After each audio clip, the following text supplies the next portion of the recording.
Students, आज हम बनाएंगे कक्षा 9वीं की गणित किताब की एक्सरसाइज 1.3। तो इसके सारे क्वेश्चंस आज हम सॉल्व करेंगे। तो वीडियो थोड़ा लंबा होने वाला है, तो आप एंड तक बने रहिएगा।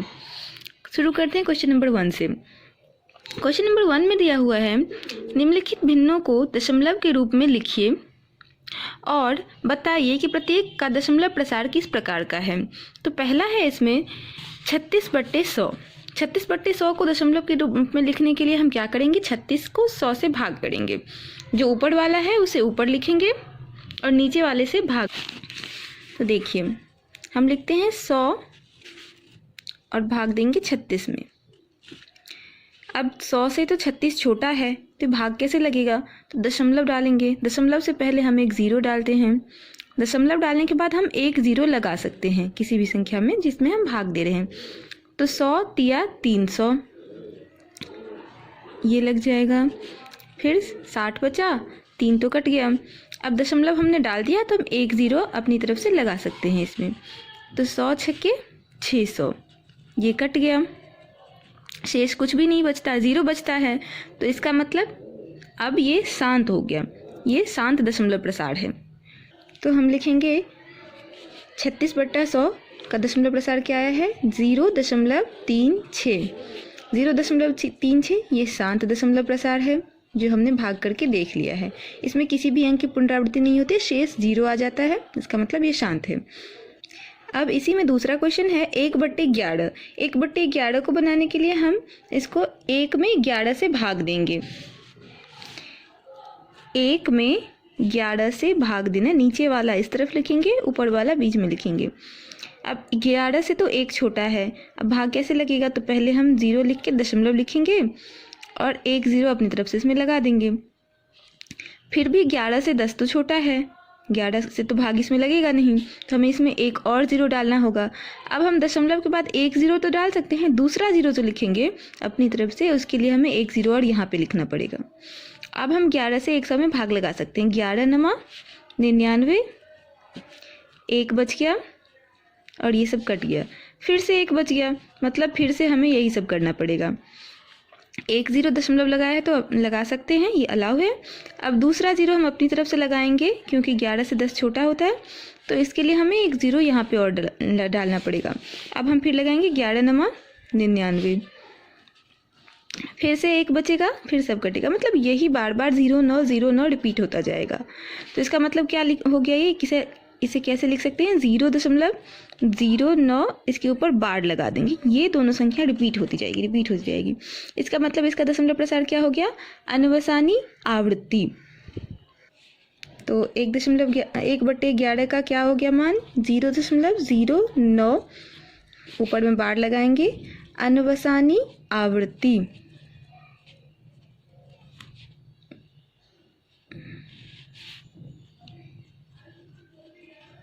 ये हो गया इसका दशमलव प्रसार। अब आगे क्वेश्चन है 4.1/8। इसको हम कैसे लिखेंगे, 8 को 4 से गुना करेंगे, 8 चौके 32, इसमें 1 जोड़ेंगे तो 33। 32 और 1 33, 33/8। हमें 8 से 33 में भाग करना है। नीचे वाले को हम बाहर लिखते हैं और ऊपर वाले को बीच में लिखते हैं। तो 8/33 को हम ऐसे लिखेंगे, 33/8 को ऐसे लिखेंगे। अब ये भाग तो लग सकता है, 8 से तो 33 बड़ा है, तो 8 चौके 32 इसमें लग जाएगा। 1 बचेगा, ये कट गया। अब 8 से 1 छोटा है, अब हमें दशमलव डालना पड़ेगा। दशमलव से पहले हमें 0 इसमें डालने की ज़रूरत नहीं है क्योंकि इसमें पहले से ही कोई संख्या मौजूद है। जिसमें कोई संख्या नहीं होती उसमें हमें 0 डालना पड़ता है। हमने दशमलव डाला, अब हम इस पे एक 0 लगा सकते हैं। अब 8 से 10 बड़ा है, तो 8 एकम 8 लग जाएगा। 2 बचा, अब फिर 8 2 से बड़ा है, तो इसमें एक 0 हम डाल सकते हैं क्योंकि हम दशमलव डाल चुके हैं, एक 0 हम डालते जाएंगे। 8 दूनी 16, 4 बचा, इस पे एक और 0 डालेंगे, 8 पंचे 40, कट गया, शेष 0 आ गया। मतलब ये क्या दशमलव प्रसार हो गया, शांत। मतलब 33/8 का दशमलव प्रसार क्या आया था, 4.125। और इसके बाद कुछ भी रिपीट नहीं होगा क्योंकि शेष 0 था, तो ये दशमलव प्रसार शांत है। अब अगले क्वेश्चन को बनाते हैं 3/13, यानी कि 13 से हमें 3 में भाग देना है।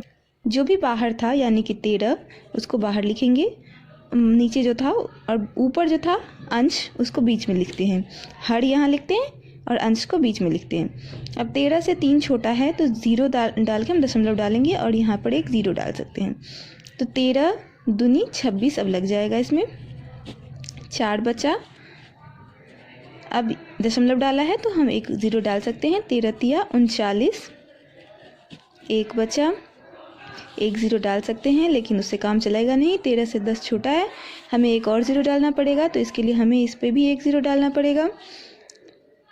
13 सत्ते 91, 9 बचा, एक 0 डालेंगे। अब 13 छक 78, 2 बचा, एक बचा, फिर एक 0 डालेंगे।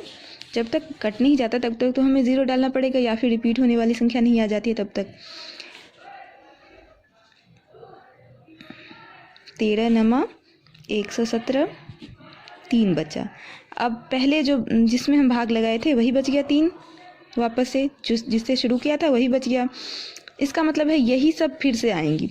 हम फिर से ऐसे ही भाग शुरू करेंगे, 0 डालेंगे, फिर दूनी लगाएंगे, 26 आएगा, फिर 4 बचेगा, फिर 3 लगाएंगे, फिर उसके बाद 0 डालेंगे, फिर 91 लगाएंगे, फिर 6, फिर 9, यही सब रिपीट होगा। इसका मतलब इसके ऊपर हम बार लगा देते हैं, यही संख्याएं फिर से रिपीट होगी क्योंकि शेष की पुनरावृत्ति हो रही है। इसका मतलब ये इसका दशमलव प्रसार क्या हो गया, अनवसानी आवृत्ति।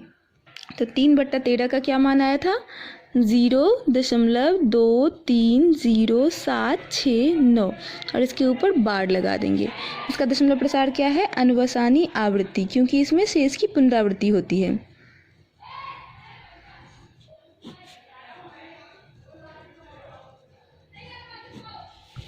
अब आते हैं 5वें क्वेश्चन से। पहले क्वेश्चन का 5वां है, 2/11। 2 को 11 से भाग करना है। 2/11 जो अंश है ये हर है।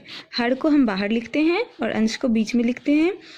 दशमलव डालेंगे, दशमलव से पहले एक 0 डालेंगे क्योंकि कोई संख्या नहीं है, तो एक 0 हम यहाँ पे लगा सकते हैं। तो 11 एकम 11, 9 बचा, एक 0 डाल सकते हैं, हम दशमलव डाल चुके हैं। तो 11 8 88, 2 बचा यानी कि रिपीट होने लग गया सेम, तो इसको हम बार लगा देंगे।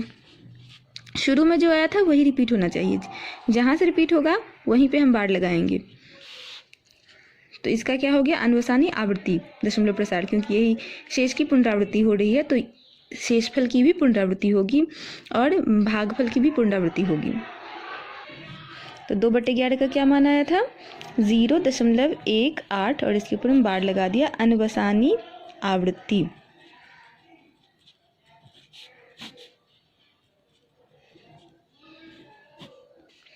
अब है छठा, इसमें पहले क्वेश्चन का छठा भाग जो है 329/400, इसको भी भाग करेंगे। 400 को हम बाहर लिखेंगे क्योंकि ये हर है और 329 को हम बीच में लिखेंगे। 400 से 329 छोटा है तो हम 0 लगा के दशमलव लिखेंगे और दशमलव के बाद यहाँ 0 लगा देंगे। अब 4 8 32, 400 8 3200, तो 3200 लगा देंगे। 90 बचा, ये दोनों कट गया। अब दशमलव डाल चुके हैं तो एक 0 हम इस पर लगा सकते हैं। 400 दूनी 800 लगा देंगे। 0 0 1 बचा, 100, एक 0 यहाँ पर हम लगाएंगे क्योंकि 400 से 100 छोटा है। अब 400 दूनी 800 ही लगाना पड़ेगा। 0 0 2 बचा और ये कट गया। अब 200, एक 0 हम इस पर लगाएंगे और 400 के पहाड़े में 2000 कितनी बार में आता है, 4 पंचे 20 यानी कि 5 बार में। अब ये सब कट गया, शेष 0 बच गया, मतलब इसका दशमलव प्रसार शांत है। 329/400 का मान क्या आया था, 0.8225। ये शांत दशमलव प्रसार है क्योंकि इसमें शेषफल 0 आ गया था, इसमें किसी भी चीज़ की पुनरावृत्ति नहीं होगी। अब चलते हैं क्वेश्चन नंबर 2 की तरफ। क्वेश्चन नंबर 2 में हमें कहा जा रहा है कि आप जानते हैं कि 1/7 बराबर 0.142857 और इसके ऊपर हम बार लगा दिया, मतलब यही संख्याएं फिर से रिपीट होंगी है। वास्तव में लंबा भाग दिए बिना क्या आप यह बता सकते हैं कि 2/7, 3/7, 4/7, 5/7, 6/7 के दशमलव प्रसार क्या है? मतलब हमें दे दिया गया है 1/7 का दशमलव प्रसार ये है और हमें इन सब का दशमलव प्रसार निकालना है बिना भाग दिए। पहले तो हम भाग दे के दशमलव प्रसार निकाल लेते थे, अब हम बिना भाग दिए इसमें निकालेंगे क्योंकि इसमें हमें 1 का मान ज्ञात है। तो आइए शुरू करते हैं। पहले लिखते हैं हम 2/7। 2/7 को हम एक और तरीके से लिख सकते हैं, 2 गुना 1/7। अब 1/7 का दशमलव प्रसार तो हमें पता है, उसको हम 2 से गुना कर देंगे, हो गया।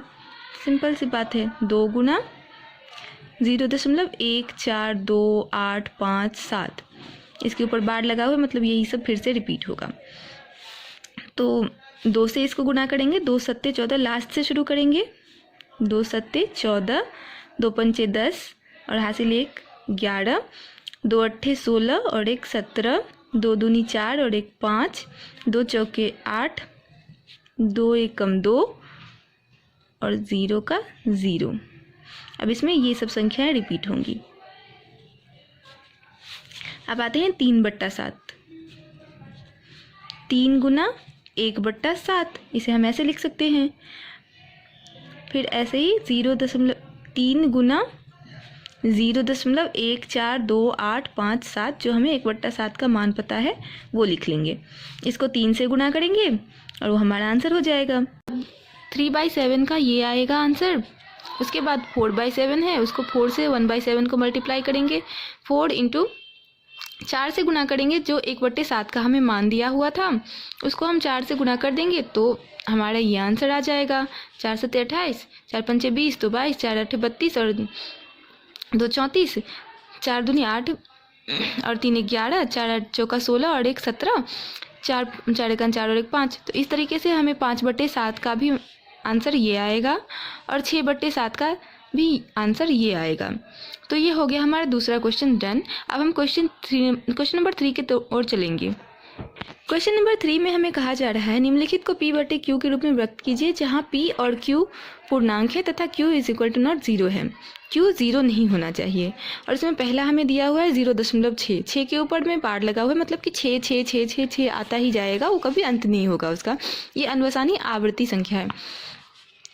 तो हम यहाँ पे मान लेते हैं, माना कि x बराबर 0.6666, 4 बार 6 ले लेते हैं और इसको समीकरण 1 मान लेते हैं। अब हम दोनों ओर, यानी कि समीकरण 1 के दोनों ओर, इधर भी और इधर भी बराबर, दोनों ओर मतलब बराबर के बाईं तरफ भी और बराबर के दाईं तरफ भी, दोनों ओर 10 से गुणा करेंगे। दोनों ओर 10 से गुणा करने पर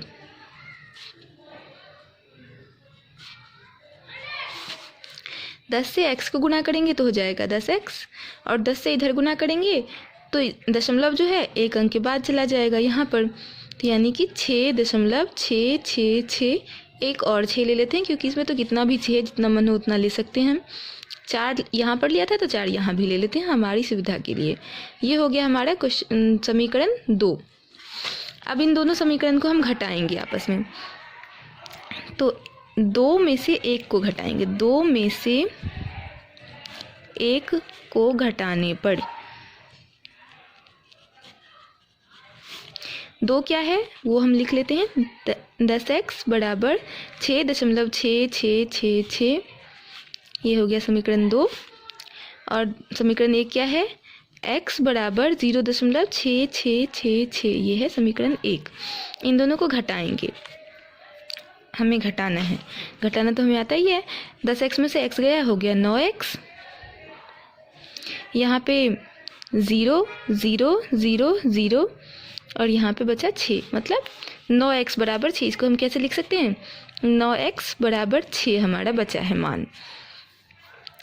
अब हमें x का मान अगर निकालना हो तो हम कैसे निकालेंगे, x बराबर अगर हमें लिखना हो, सिर्फ हमें x लिखना हो तो क्या करेंगे, बराबर के दाईं तरफ 6 तो पहले से है, अब x के पीछे जो लगा हुआ था x का गुणांक वो नीचे चला जाएगा, तो 6/9 आ गया। अब ये दोनों संख्याएं 3 में आती हैं, 3 के पहाड़े में, 3 दूनी 6 और 3 तिया 9, कट गया, तो 2/3 हो गया हमारा आंसर। हमने 0.6 के ऊपर में जो बार लगा हुआ था 0.6 को परिमेय संख्या के रूप में बना दिया है, जहाँ q 0 नहीं है और p और q दोनों पूर्णांक है। तो ये हो गया हमारा क्वेश्चन नंबर 3 के पहले भाग का आंसर, 0.6 का परिमेय संख्या रूप। अब हम चलते हैं अगले भाग पे। अगले भाग में हमें दिया हुआ है 0.47, 7 के ऊपर बार लगा हुआ है, सिर्फ 7 के ऊपर, 4 के ऊपर नहीं लगा हुआ है, मतलब ये 0.47777 है। जहाँ तक ले जाओ, यहाँ पे 7 की ही पुनरावृत्ति हो रही है, इसे हमें परिमेय संख्या के रूप में लिखना है। तो हम कैसे लिखेंगे, फिर वही प्रोसेस दोहराएंगे। माना x बराबर 0.4777, इतना ले लेते हैं, ये समीकरण 1। फिर वैसे ही दोनों ओर 10 से गुणा करने पर आएगा 10x, और बराबर के दाईं तरफ दशमलव 1 अंक आगे खिसक जाता है, 10 से गुणा करते हैं, तो 100 से गुणा करेंगे तो 2 अंक आगे खिसक जाएगा। अब 1 अंक आगे खिसका तो 4.77 आएगा, 4.777। 4 संख्याएं हमने ले रखी है, तो 4 संख्या यहाँ भी ले लेते हैं। ये हो गया हमारा समीकरण 2। अब दोनों को घटाएंगे, 2 में से 1 को घटा, तो समीकरण 2 हमारा क्या है, 10x बराबर 4.777, और समीकरण 1 क्या है, x बराबर 0.747। इन दोनों को घटाएंगे तो क्या आएगा, 9x बराबर 0.0034, 4.3। इसका मतलब क्या है, ये 0 की तो कोई वैल्यू नहीं है, तो 9x बराबर 4.3 आया है, ये हमारा मान आया है। अब x का मान कैसे निकालेंगे, x बराबर 4.3 का 4.3 ही रहेगा, और x के गुणांक में जो है वो नीचे आ जाएगा हर में, तो आ गया 4.3/9। अब इसमें से दशमलव हटाने के लिए हम क्या करेंगे, दोनों ओर 10/10 से गुणा करेंगे। तो 10 से गुणा करते तो दशमलव 1 अंक बाद चला जाता है, आगे खिसक जाता है, तो यहाँ जाएगा, तो इसका तो कोई मतलब रह नहीं जाएगा, इसके बाद कोई संख्या है नहीं, तो ये हो गया 43/90। ये हो गया हमारा 0.477 का परिमेय रूप। यही है हमारा क्वेश्चन नंबर 3 के दूसरे भाग का आंसर। अब हम अगले क्वेश्चन पे चलते हैं। अब इसका तीसरा जो क्वेश्चन है वो है 0.001। इसे भी हमें उसी प्रकार से परिमेय संख्या के रूप में लिखना है। तो माना x बराबर 0.001 इतना ले सकते हैं हम। ये 001 के ऊपर में तो बार लगा हुआ है, वही संख्या रिपीट होगी। ये हमारा हो गया समीकरण 1।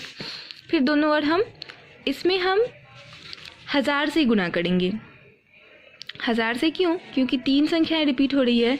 अगर एक संख्या के ऊपर बार लगा रहेगा तो हम 10 से गुणा करेंगे। अगर 2 संख्या के ऊपर बार लगा रहेगा तो हम 100 से गुणा करेंगे। अगर 3 संख्या के ऊपर बार लगा रहेगा तो हम 1000 से गुणा करेंगे।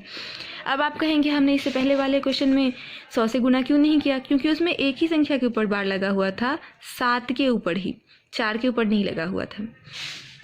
तो इसमें हम 1000 से गुणा करेंगे, दोनों ओर 1000 से गुणा करने पर। तो 1000 से गुणा करने पर क्या आएगा?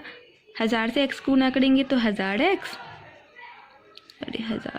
1000x बराबर 1000 से इसको गुणा करेंगे तो 3 अंक बाद दशमलव खिसक जाएगा। 1 2 3 इसके बाद दशमलव आएगा। तो इस दशमलव से पहले किसी संख्या से पहले जितने भी जीरो हैं उसका क्या मान है? तो ये 1 दशमलव ही कहा जाएगा। 1 दशमलव इतनी सारी संख्याएं जो भी लिखना हो तो आएगा 1.001 अब हमने कितनी संख्या लिया थे उतना गिन के हम लिख लेते हैं ताकि हमें घटाव करने में आसान हो। 1 2 3 4 5 6 7 8 9 1 2 3 4 5 6 7 8 9 ये हमारा समीकरण 2 आ गया। अब समीकरण 2 में से 1 को घटाएंगे। 2 में से 1 को घटाने पर हमारे समीकरण 2 क्या है? 1000x बराबर 1.001 समीकरण 1 क्या था? x बराबर 0.001 इस बात का ध्यान रखें कि घटाव हमेशा बराबर के बाईं तरफ वाले का बराबर की बाईं तरफ वाले से ही होगा और बराबर के दाईं तरफ वाले का दाईं तरफ वाले से ही होगा। दोनों को मिक्स मत कर दीजिएगा। अब ये आ जाएगा 1000 में से 1 घटाएंगे तो कितना आएगा 999x बराबर, इधर तो 0 0 0 0 0 0 0 0 0 ही बचेगा, मतलब बचेगा क्या, बस 1। दशमलव के बाद अगर 0 ही है तो इसका तो कोई मतलब नहीं है, बस 1 ही हुआ। इसको हम क्या लिख सकते हैं 999x बराबर 1। अब हमें x की वैल्यू निकालनी है तो x बराबर 1 और ये सब नीचे चला जाएगा, अंश हर में चला जाएगा, बट्टा में। जो भी x का गुणांक होता है या जिसकी भी हमें वैल्यू निकालनी होती है उसका जो गुणांक होता है, जो उसके गुणांक होते हैं वो नीचे चले जाते हैं। ये आ गया 0.001 के ऊपर जो बार लगा हुआ था उसका परिमेय संख्या रूप, जहाँ पर q is equal to not 0 यानी कि हर 0 नहीं है और p और q दोनों पूर्णांक है। ये p और q का रूप हो गया इसका। तो क्वेश्चन नंबर 3 का सारा क्वेश्चन बन चुका है। अब हम चलते हैं क्वेश्चन नंबर 4 पे। तो क्वेश्चन नंबर 4 आपको सरप्राइज़ करने के लिए दिया हुआ है। यहाँ पे आपको सरप्राइज़ मिलने वाला है, देखते हैं क्या सरप्राइज़ मिलता है। यहाँ कह रहे हैं कि 0.99999 मतलब इन्फिनिटी तक जितना भी जाए को p/q के रूप में व्यक्त कीजिए। क्या आप अपने उत्तर से आश्चर्यचकित हैं? अपने अध्यापक और कक्षा के सहयोगियों के साथ उत्तर की सार्थकता पर चर्चा कीजिए। तो देखते हैं इसको p/q के रूप में कैसे लिखते हैं। जैसे पहले हम लिख रहे थे वैसे ही लिखेंगे और देखते हैं सरप्राइज़ क्या मिलता है। तो यहाँ भी हम लिखेंगे कि माना x बराबर 0.9999, 4 बार 9 ले लेते हैं, काफ़ी है। समीकरण 1 हो गया। दोनों ओर 10 से गुणा करेंगे क्योंकि एक ही पर, इसको हम क्या लिख सकते हैं, इसको हम लिख सकते हैं 0.9 के ऊपर बार, वही है ना, 1 पे बार लगा हुआ है तो हम 10 से गुणा करेंगे। दोनों ओर 10 से गुणा करने पर 10x, x को 10 से गुणा किया बराबर 0.10 से गुणा करने पर एक अंक आगे चला जाएगा यानी कि 9.9999। ये हो गया समीकरण 2। 2 में से 1 को घटाएंगे हम तो 2 क्या है 10x इज इक्वल टू 9.999। समीकरण 1 क्या है x इज इक्वल टू 0.999। अब इन दोनों को हम घटाएंगे तो 9x इज इक्वल टू, ये सब तो 0 ही आएंगे तो लिखने का क्या मतलब है, 9 में से 0 गया 9, तो 9x बराबर 9 आ गया। अब हमें x की मान निकालनी है, 9 का 9 और ये वाला 9 आ गया नीचे, दोनों कट के आ गया 1। तो हमें सरप्राइज़ ये मिला कि 0.9999 का परिमेय रूप जो होता है वो 1 आता है। क्या आप इससे सरप्राइज़ हैं? तो कमेंट करके बताएं। अब आते हैं क्वेश्चन नंबर 5 पे। इसमें होने वाला है बहुत ही लंबा चौड़ा भाग। 1/17 के दशमलव प्रसार में अंकों की पुनरावृत्ति खंड में अंकों की अधिकतम संख्या क्या हो सकती है? अधिकतम संख्या क्या हो सकती है? अपने उत्तर की जांच करने के लिए विभाजन क्रिया कीजिए, मतलब भाग दीजिए। हमें 1 को 17 से भाग देना है तब तक जब तक कि उसके अंकों की पुनरावृत्ति न होनी लग जाए, यानी कि उसका जो शेषफल आएगा वो पहले जैसा 1 ही ना आ जाए, तब तक करना है। तो बहुत ही लंबा चौड़ा भाग होने वाला है, तो आपको 17 का पहाड़ा आना चाहिए। जिनको नहीं आता है उनके लिए यहाँ है 17 का पहाड़ा। हम भाग यहीं पे करेंगे, तो आप देख सकते हैं कैसे हम भाग कर रहे हैं। तो भाग करना शुरू करते हैं। हम हर को बाहर लिखते हैं, अंश को बीच में लिखते हैं, दशमलव डाल के 0 डालेंगे। अब दशमलव से पहले 0 डालना तो ज़रूरी है, तो डाल दिया। 17 फिर भी 10 से छोटा है, 10 से बड़ा है, तो हमें एक और 0 डालना पड़ेगा। एक और 0 डालने के लिए हमें यहाँ पर भी 0 डालना पड़ेगा, क्योंकि दशमलव के बाद एक ही 0 अलाउ है। दूसरी 0 डालेंगे तो हमें एक और 0 डालना पड़ेगा भागफल में। तो अब देख लीजिए 17 के पहाड़ा में 100 के आसपास कौन सी संख्या आती है। बड़ा तो लगा नहीं सकते, तो छोटा लगाएंगे। 17 × 5 = 85, बचा कितना 5 और 1 इधर कट गया। अब 0 डालेंगे। अब 115 से कम क्या आता है, 150 से कम 153 ज़्यादा, यानी कि 136। 17 × 8 = 136, 4 1 ये कट गया। अब 0 डाल दिया हमने अपनी तरफ से, क्योंकि दशमलव हमने डाल ही रखा है। 1 0 हम डालते जाते हैं। जब दूसरी 0 डालेंगे तो यहाँ पे एक और 0 डालना पड़ेगा। अब 140 से कम क्या आता है, 136। फिर 17 × 8 = 136, 4 बच गया, ये सब कट गए। 40, क्योंकि एक 0 हम डाल सकते हैं, तो 17 दूनी 34, 6 बचा। कट गया, 17 तिया 51, 9 बचा, कट गया, 90 के पास कौन सा है 85, 17 पचे 85, 5 बचा, कट गया, 1 0 डालेंगे, 51 तो बड़ा हो जाएगा तो 34 लगाएंगे, 6 1, फिर 0 डालेंगे, 160 से कम 153, 17 नमा 153, 153, 7, ये सब कट गया, 0 डाल सकते हैं, 70 से कम 68, 17 चौका 68, 2, ये कट गया, 0, 17 है कम 17, 3 बच गया, यानी कि आगे हमें और बढ़ाना है अभी 0, 34 तो लगा नहीं सकते, 17 एकम 17 लगाएंगे, 3 और 2 में से 1 गया तो 1 13, अब फिर से हम 0 डालेंगे, 17 7 119 लगाएंगे,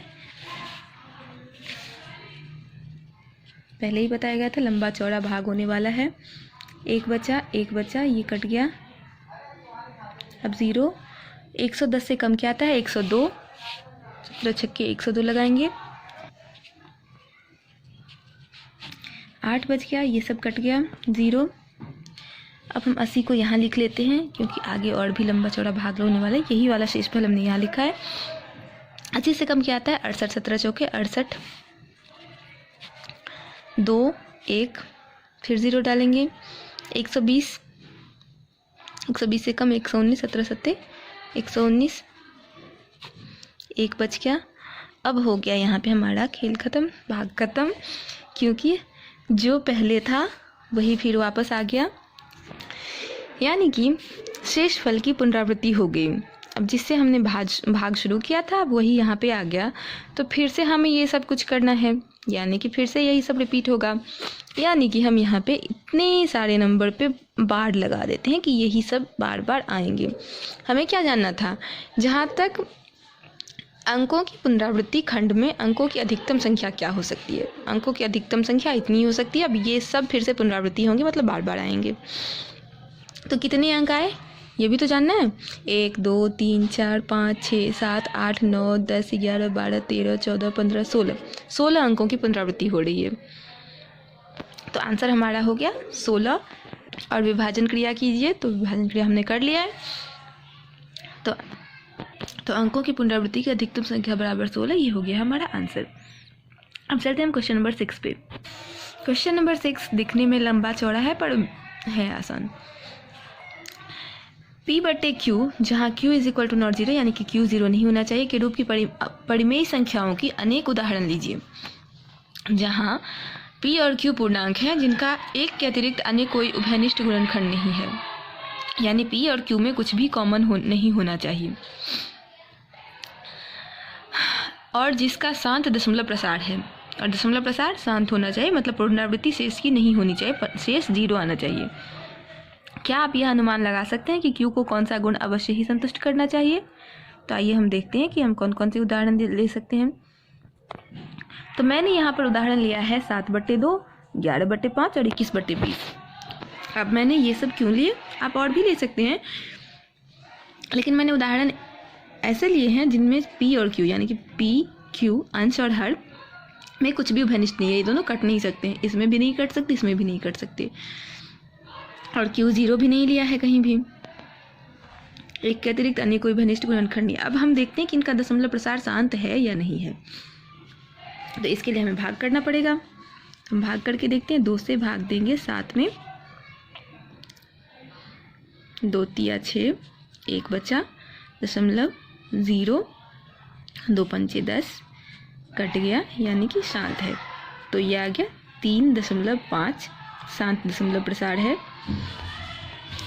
अब 11 में 5 से भाग देंगे, 5 दूनी 10, 1 बचा, 0.0, 5 दूनी 10, कट गया, यानी कि शांत है। 2.2 शांत दशमलव प्रसार है।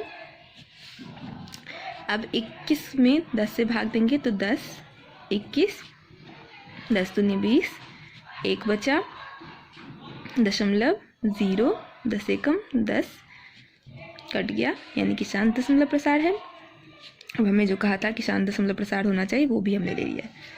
अब हमने क्या देखा, Q का गुण हमें देखना है। Q हमने लिया था 2, 5 और 10, यानी कि शांत दशमलव प्रसार होने के लिए हमें कौन कौन सी संख्या लेनी पड़ेगी हर में, Q में, या तो 2 या तो 5 या तो 2 और 5 का गुणनखंड। तो इसे हम ऐसे लिखेंगे, या तो 2 हो सकता है Q, या तो 2 हो सकता है, या तो 5 हो सकता है, या फिर 2 और 5 दोनों हो सकता है। तो इसको हम इस प्रकार से लिखेंगे, किसी परिमेय संख्या का दशमलव प्रसार शांत तब होगा जब हर में केवल 2, 5 अथवा दोनों होते हैं। 2 का कोई गुणनखंड हो 4, 5, 4, 6, 8, 10 तब होगा, या 5 का कोई गुणनखंड हो 5, 10, 15, 20, 25, या फिर 5 दूनी 10, ऐसी कोई संख्या हो जिसमें 2 और 5 दोनों आते हों,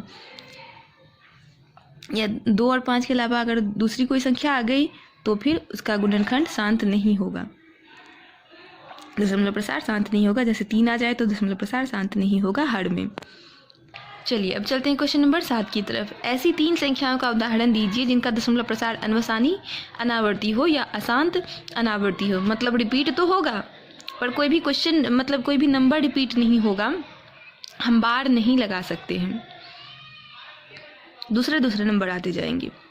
हेलो स्टूडेंट्स, तो इस वीडियो में हम कर रहे हैं क्लास 9 की मैथमेटिक्स की एक्सरसाइज 1.3 की बाकी बचे हुए सवाल। बाकी के पहले वीडियोस में आप देख चुके हैं 6 तक सवाल, आगे हम अब 7वें सवाल से करेंगे। अभी तक हमने जो भी क्वेश्चन बनाया उसमें या तो हमने शांत दशमलव प्रसार देखा है या फिर अनवसानी आवर्ती देखा है। अब हम अनवसानी अनावर्ती देखेंगे, उनका उदाहरण लेंगे कि वो कैसे होते हैं। तो इसमें हम कोई भी 3 उदाहरण ले सकते हैं। जैसे कि पहला उदाहरण मैंने लिया 0.20 2 0 2 0 0 2 0 0 0 2 0 0 0 0 2।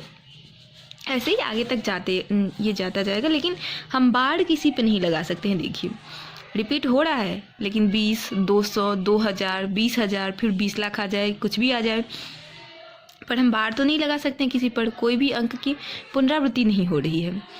अब हम दूसरा उदाहरण ऐसे ही कुछ ले लेंगे 0.12 1 1 2 1 1 1 2 1 1 1 1 2, ऐसे ही आगे तक। देखिए इसमें भी 12 आ रहा है, फिर 112 आ रहा है, फिर 1112 आ रहा है, फिर 11,112 आ रहा है। ऐसे ही आगे बढ़ता जाएगा, जो भी आ जाए, पर हम बार किसी पे भी नहीं लगा सकते हैं क्योंकि किसी भी संख्या का एग्जैक्ट रिपीट नहीं हो रहा है। ये हो गया हमारा अनवसानी अनावर्ती यानी कि अशांत अनावर्ती दशमलव प्रसार का उदाहरण। अब तीसरा उदाहरण आप ले लीजिए कोई भी, यानी तो मैं भी ले लेती हूँ 1 9 2 0 3 0 4 0 5 0 6 0 1 0। तो 10 20 30 40 50 60 70 80 90 जो भी आ जाए, मुझे नहीं पता आगे क्या आएगा, पर मैंने इतना उदाहरण लिया है। ये अनवसानी अनावर्ती दशमलव प्रसार के उदाहरण हैं। ये सब अपरिमेय संख्याएं होती हैं, इनको हम परिमेय के रूप में नहीं बदल सकते हैं। अब आते हैं क्वेश्चन नंबर 8 पे। परिमेय संख्याओं 5/7 और 9/11 के बीच 3 अलग अलग अपरिमेय संख्याएं ज्ञात कीजिए। पहले तो हम निकालते थे परिमेय संख्या, तो 3 में 1 जोड़ देते थे। जैसे 3 निकालना है तो 1 जोड़ देंगे, उससे ऊपर नीचे गुना कर देंगे, उसके बाद उसके बीच में जो आएगा वो लिख देंगे। अब हमें निकालना है अपरिमेय संख्या। अब ये हम कैसे निकालेंगे, चलिए देखते हैं। इसके लिए हम 5/7 का पहले विभाजन क्रिया करेंगे, यानी कि 7 से 5 में भाग देंगे। तो 7 से हमने 5 में भाग दे दिया, दशमलव से पहले 0, यहाँ पर भी 0, तो 7 7 49, 1 बचा, 0 डाल सकते हैं, 7 1 7, 3 बचा, 0 डाल सकते हैं, 7 चौके 28, 2 बचा, 7 दूनी 14, 6 बचा, 7 अट्ठे 56, यहाँ पर लगा सकते हैं, 4 बचा, 7 पंचे 35 लगा सकते हैं, फिर 5 बचा, यानी कि शेष की पुनरावृत्ति होगी। 5 यहाँ भी था, 5 यहाँ भी आ गया, तो अब यही सब चीज़ रिपीट होगी, यानी कि हम इस पे बार लगा देते हैं। तो क्या है 0.714285। अब 9/11 का भी हम भाग कर लेते हैं। तो 11 से हम भाग देंगे 9 में, तो 0.0 यहाँ पे डालेंगे, 1 0 से हो जाएगा काम। 11 × 88, 2 बच गया, 11 एकम 11, 9 बच गया, मतलब रिपीट हो रहा है। तो ये सब फिर से आएंगी 0.81, इसके ऊपर बार लगा देते हैं। अब हमें इन दोनों के बीच में कोई भी ऐसा उदाहरण लेना है, तीन अपरिमेय संख्या लेनी है जिनके दशमलव प्रसार अनवसानी अनावर्ती हो, तभी अपरिमेय होंगे। अगर शांत दशमलव प्रसार ले लेंगे या फिर अनवसानी आवर्ती ले लेंगे जैसे ये हैं, तो फिर तो उनको हम परिमेय में बदल सकते हैं। अपरिमेय में बस तो वही जाएंगे जिनकी दशमलव प्रसार अनवसानी अनावर्ती हो। तो हम कैसे उदाहरण लेंगे, 3 कोई भी ले सकते हैं, इनके और इनके बीच में। तो पहला उदाहरण हम ले लेते हैं 0.720, 7 1 से बड़ी ले रहे हैं और 8 1 से छोटी ले रहे हैं। अब 7200, 720000 और फिर 72, फिर ऐसे ही बढ़ाते जाइए, जो मन करे ले लीजिए। फिर दूसरी ले लेंगे 743, 744, 745, ऐसे ही बढ़ाते जाइए। तीसरी आप अपनी मन से ले लीजिए या फिर मैं जो लिखती हूँ वो लिख लीजिए, 790, 791, 792। देखिए सब इनसे बड़ी है और इनसे छोटी है, तो इन दोनों के बीच में 3 अपरिमेय संख्याएं हमने लिख ली। इस क्वेश्चन का आंसर हो चुका है। अब क्वेश्चन नंबर 9 पे चलते हैं। अब हमें बताना है कि बताइए कि निम्नलिखित संख्याओं में से कौन सी संख्याएं परिमेय हैं और कौन सी अपरिमेय। ये 5 हमें नंबर दे दिए गए हैं। अब इनमें से हमें बताना है कि कौन से परिमेय है और कौन सा अपरिमेय है। परिमेय कौन सा होता है, जिनके दशमलव प्रसार शांत हो या अनवसानी आवर्ती हो, जिन पे हम बार लगा सकते हैं। और अपरिमेय कौन सा होता है, जिनके दशमलव प्रसार अनवसानी अनावर्ती हो, जिन पे हम बार नहीं लगा सकते हैं। तो आप मुझे देख के बता सकते हैं। और अपरिमेय संख्या एक वो भी होता है जो रूट में अभाज्य संख्या हो, मतलब वर्गमूल में जो अभाज्य संख्या हो, जैसे कि √23 है, ये एक अभाज्य संख्या है। ये एक और अपने अलावा किसी भी दूसरी संख्या के गुणनखंड में नहीं आता है, एक से कटता है और अपने आप से कटता है और किसी से भी नहीं कटता है। तो √23 जो है वो अभाज्य संख्या है। तो रूट में जो अभाज्य संख्या हो वो अपरिमेय में जाएगा। चलिए आप अपरिमेय में। और √225 इसको देख लेते हैं हम, ये क्या है। √225 का वर्गमूल निकाल के देख लेते हैं। इसका तो वर्गमूल निकलेगा ही नहीं, तो ये अपरिमेय हो गया। अब इसका वर्गमूल देखते हैं। तो वर्गमूल निकालने के लिए हम क्या करेंगे, 225 का गुणनखंड निकालेंगे। 5 चौके 20, 5 पचे 25, 5 9 45, 3 तिया 9, जोड़े में से हम 1 लेते हैं और इन दोनों जोड़े में से भी हम 1 ले लेंगे। तो 5 तिया 15, इसका वर्गमूल हो गया 15। 225 का यानी कि वर्गमूल निकल जाता है, तो ये हो गया परिमेय संख्या। तो √225 को हम परिमेय में ले जाते हैं। अब ये हो गया 0.3796। इसका दशमलव प्रसार क्या है, शांत है, आगे ना कुछ लगा है ना ऊपर कुछ लगा है, तो ये शांत है, तो ये परिमेय में जाएगा। 0.3796 ये परिमेय में चले गए। इनके आगे रेकरिंग लगा हुआ, मतलब ये लगा हुआ है कि आगे बढ़ते जाएंगे, पर देखिए क्या रिपीट हो रहा है, 7.478 478। हाँ यही तो रिपीट हो रहा है। तो इसको हम कैसे लिख सकते हैं, 7.478 के ऊपर में बार लगा देंगे। बार लगा दिए मतलब यह परिमेय संख्या नहीं है, ये परिमेय है, तो ये भी इसी लिस्ट में आ जाएंगे। 7.478 ये परिमेय संख्या, इनको हम परिमेय बना सकते हैं, p/q के रूप में लिख सकते हैं। हम पहले बना के देख चुके हैं इस तरीके के क्वेश्चंस। अब आगे 5वां उदाहरण, 1.101 001 0001 0001। पहले 1 0 2 0 3 0 4 0 बढ़ते जा रहे हैं। अब इनके ऊपर तो हम बार नहीं लगा सकते हैं, ये तो अनवसानी अनावर्ती दशमलव प्रसार का उदाहरण है, तो ये कहाँ जाएंगे, अपरिमेय संख्या में। 1.101 0001 0001 0001 ये हो गए इसमें। तो हमने छांट लिया है कि कौन से परिमेय है और कौन से अपरिमेय है। तो ये हो गया हमारा क्वेश्चन 9 कंप्लीट, मतलब कि एक्सरसाइज 1.3 का हमने सारे क्वेश्चंस कंप्लीट कर लिया। अब हम आगे की वीडियो में एक्सरसाइज 1.4 के क्वेश्चंस करेंगे। वीडियो देखने के लिए थैंक यू।